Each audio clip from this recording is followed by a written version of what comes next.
আসসালামু আলাইকুম। আমার ছোট ভাগ্নির বিয়ে, তো বরপক্ষ চলে আসছে, তাদের জন্য খাবারের প্রসেসিং চলতেছে। আমাদের এখানে এখন প্লেট প্রসেসিং চলতেছে। আমরা সচরাচর মেহমানদারি প্লেট প্রসেসিংয়ের মাধ্যমে করি না। আমরা টেবিলে ডিশ রেখে দিই, যার যেটা প্রয়োজন সে সেটা নিয়ে খায়। তো প্লেট প্রসেসিংয়ের খাবারটা আমার পছন্দ হয় না, কেননা এই খাবারটা প্রচুর পরিমাণ অপচয় হয়। সবাই তো আর একরকম খায় না, আর সবার রুচিও একরকম না। অতএব আমার ডিশ পরিবেশন করাটাই আমার কাছে ভালো লাগে। তো ওদিকে জামাইয়ের খাবারও রেডি হচ্ছে,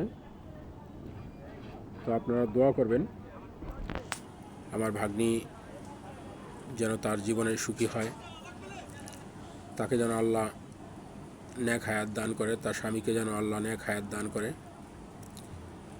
এবং তাদের যেন সুখের একটা সংসার হয়। তো জামাই খাবার রেডি, আমরা কিছুক্ষণের মধ্যেই খাবার দিব। হঠাৎ করে বৃষ্টি আসে পড়ার কারণে একটু বেশি জুট ঝামেলা হয়ে গেছে। অনেক অতিথি, জায়গা খুব অল্প, এই কারণে আমাদের মূল সমস্যা। আসসালামু আলাইকুম।